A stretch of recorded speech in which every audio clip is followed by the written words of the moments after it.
ಯಾವನ ಇವನು ಹಿಂಗ್ ಹೋಗ್ತಾ ಇದ್ದಾನೆ. ಓವರ್ಟೇಕ್ ಮಾಡೋ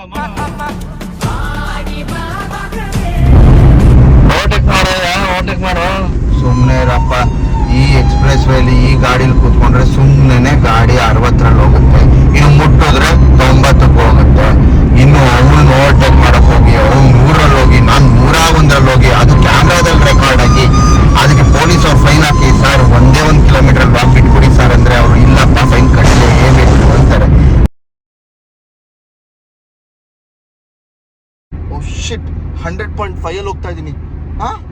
ಫೈನು ಬಂದ್ಬಿಡ್ತು. ಇವ್ರು ಏನ್ ಕ್ಯಾಮ್ರಾನ ರೋಡಲ್ಲಿ ಇಟ್ಟವ್ರ ಇಲ್ಲ ನಮ್ ತಿಕ್ಕದೊಳಗೆ ಇಟ್ಬಿಟ್ಟವ್ರೋ ಗೊತ್ತಿಲ್ಲ. ಇಷ್ಟು ಬೇಗ ಫೈನ್ ಬಂದ್ಬಿಟ್ಟಿದೆ. ಕಟ್ಕೊಂಡು ಹೋದ್ರೆ ಆಯ್ತು ಬಿಡಿ, ಬಾಯ್. ಲೈಟ್ ಅಂತ ಇದೆ, ಇದ್ರ ಅರ್ಥ ಏನಿರ್ಬೋದು ಹೇಳೋ ಕಿರೇಶ್? ನೀವು ಅಲ್ಲಿಗೆ ಹೋದ್ರೆ ನಿಮ್ದೆಲ್ಲ ಲೈಟ್ ಆಗುತ್ತೆ ಅಂತ. ತುಮಕೂರು ಹತ್ರ ಇರೋ ಮಂದರಗಿರಿ ಅಥವಾ ಮಂದಾರಗಿರಿ ಯಾರಲ್ಲಿಗೆ ಹೋಗಿದ್ರು ಅದ್ರ ಕರೆಕ್ಟ್ ಹೆಸರನ್ನ ಕಮೆಂಟ್ಸ್ ಅಲ್ಲಿ ಹೇಳಿ. ಈ ವೀಕೆಂಡ್ ರಜಾ ಅಂತ ನೆಮ್ಮದಿಯಾಗಿ ಮಲಗಿದ್ ನನಗೆ ನನ್ನ ಫ್ರೆಂಡ್ಸ್ ಫೋನ್ ಮಾಡಿ ಆ ಪ್ಲೇಸ್ಗೆ ತಗೊಂಡು ಹೋದ್ರ. ಹೋಗ್ತಾ ಹಸುವಾಗ್ತಿತ್ತು ಅಂದ್ಬಿಟ್ಟು ತುಮಕೂರು ಹೈವೇ ಇಂದ ಟರ್ನ್ ತಗೊಂಡು ರಿಂಗ್ ರೋಡ್ ಅಲ್ಲಿ ಶೆಟ್ಟಿಹಳ್ಳಿ ಸರ್ಕಲ್ ಹತ್ರ ಇರೋ ರಾ 06 ಸಾರಿ ರಿಂಗ್ ರೋಡ್ ಅಲ್ಲಿ ಇರೋ ರಾ 06 ರೆಸ್ಟೋರೆಂಟ್ಗೆ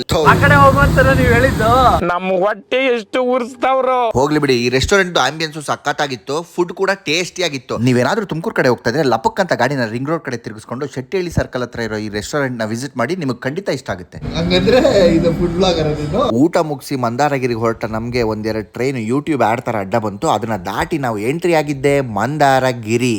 ಈ ಪ್ಲೇಸ್ ನ ಇನ್ನೂ ಯಾರು ಹಿಡನ್ ಜಮ್ಮು ಸೀಕ್ರೆಟ್ ಪ್ಲೇಸ್ ಅಂತ ತೋರಿಸಿಲ್ಲ ಅನ್ಸುತ್ತೆ, ಹಾಗಾಗಿ ಜನ ಸ್ವಲ್ಪ ಕಮ್ಮಿ ಇದ್ರು. ನಾವು ಹೋಗಿದ್ದ ದಿನ ಇದ್ದಿದ್ ವೆದರ್, ಅಕ್ಕಪಕ್ಕ ಇದ್ದಿದ್ ನೇಚರ್ ಅದ್ಭುತವಾಗಿತ್ತು. ಓ, ಇಲ್ಲಿ ಯಾವ್ದೋ ಲೇಔಟ್ ಬೇರೆ ಬೂಮಿಂಗ್ ಅಲ್ಲಿ ಇದೆ. ನನ್ ವೀಕೆಂಡ್ ಹಿಂಗಿತ್ತು, ನಿಮ್ ವೀಕೆಂಡ್ ಹೇಗಿತ್ತು ಕಮೆಂಟ್ಸ್ ಅಲ್ಲಿ ಹೇಳಿ. ಈ ಸತಿ ವೀಕೆಂಡ್ಗೆ ಟ್ರಿಪ್ ಹೋಗ್ತೀನಿ ಅಂದಾಗ ನಮ್ಮಪ್ಪ ಲೇ ಬಟ್ ಇದನ್ನೇ ಊರ್ಗ್ ಹೋಗ್ಬೇಕು ನಡಿ ಅಂತ ನಾನು ಊರಿಗೆ ತಾಕೊಂಡೋದ್ರ. ನಮ್ಮ ಊರು ಹೊರೆಯಲ್ಲ ರೀಚ್ ಆಗ್ತಿದ್ದಂಗೆ ನಮ್ಮಪ್ಪ ರಪಕ್ ಅಂತ ಇಳಿದು ಸಾಪಕ್ ಅಂತ ರೆಡಿಯಾಗಿ ದಡ ಅಂತ ದೇವಸ್ಥಾನಕ್ಕೆ ಹೋದ್ರು. ನಾನು ಅವ್ರ ಹಿಂದೆ ಹೋಗಿ ನೋಡ್ತೀನಿ, ಆಲ್ರೆಡಿ ಅಭಿಷೇಕ ಶುರು ಆಗೋಗಿದೆ. ನಾನು ಫುಲ್ ಜೋಶಲ್ಲಿ ರೆಡಿಯಾಗಿ ಗರ್ಭಗುಡಿ ಒಳಗೆ ಹೋಗ್ಬಿಟ್ಟು ಬೆವರು ಹೊರ್ಸ್ಕೊಂಡು ನಿಂತಿದ್ದೆ. ನಮ್ಮ ಅರ್ಧ ಫ್ಯಾಮಿಲಿ ಅಭಿಷೇಕ ಮಾಡೋದ್ರಲ್ಲಿ ಬಿಸಿ ಇದ್ರೆ, ಇನ್ನರ್ಧ ಫ್ಯಾಮಿಲಿ ನೋಡೋದ್ರಲ್ಲಿ ಬಿಸಿ ಇತ್ತು. ಜೊತೆಗೆ ಊರವ್ರು ಸಹ ಇದ್ರು. ಅಭಿಷೇಕ ಮುಗಿಸಿ ಮಂಗಳಾರತಿ ಮಾಡಿ ಅಲಂಕಾರ ಮಾಡ್ತಿದ್ದಂಗೆ ನಮ್ಮ ಹೊರೆಯಲ್ಲ ರಂಗನಾಥ ಸ್ವಾಮಿ ಈ ರೀತಿ ಕಾಣಿಸ್ತಿದ್ರು. ದೇವಸ್ಥಾನದ ಇತಿಹಾಸದ ಬಗ್ಗೆ ನಮ್ಮಣ್ಣ ಹಿಂಗಂದ.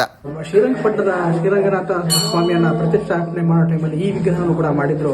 ಆದ್ರೆ ಇದು ತುಂಬಾ ಚಿಕ್ಕದಾಯಿತು ಅಂತ ದೊಡ್ಡ ವಿಗ್ರಹನ ಅಲ್ಲಿ ಪ್ರತಿಷ್ಠಾಪನೆ ಮಾಡಿ ಚಿಕ್ಕ ವಿಗ್ರಹನ ತಗೊಂಡ್ಬಂದು ಈ ಹೊರೆಯಾಲ ಗ್ರಾಮದಲ್ಲಿ ಪ್ರತಿಷ್ಠಾಪನೆ ಮಾಡಿದ್ರೆ. ಇಲ್ಲಿ ಒಂದು ಶಾಸನ ಕೂಡ ಇದೆ, ಆದ್ರೆ ಬಣ್ಣ ಬಳಿಯೋರು 50 ರೂಪಾಯಿ ಜಾಸ್ತಿ ಸಿಕ್ತು ಅಂತ ಜೋಶಲ್ಲಿ ಶಾಸನಕ್ಕೂ ಸೇರಿಸಿ ಸುಣ್ಣ ಬಳ್ದು ಬಿಟ್ಟಿದ್ದಾರೆ ಅನ್ಸುತ್ತೆ. ದೇವಸ್ಥಾನದ ಅರ್ಚಕರಾದ ನಮ್ಮ ಶೇಷಣ್ಣ ಅವರು ನನ್ನ ಕರೆದ್ಬಿಟ್ಟು ನಮ್ಮ ದೇವಸ್ಥಾನದ ಏನ್ ಮಾಡಿ ಅಣ್ಣ ಸೈಕಾಗಿ ಮಾಡಿದೀನಿ, ನೋಡಿದ್ರೆ ಕಳೆದೋಗ್ಬಿಡ್ತೀಯಾ ಅಂತ ಈ ಕಣ್ಣಲ್ಲಿ ಇನ್ನೀ ಏನೇನ್ ನೋಡ್ಬೇಕು ಕಾಣ. ಪ್ರಸಾದ ಸಖತ್ತಾಗಿತ್ತು ಗುರು.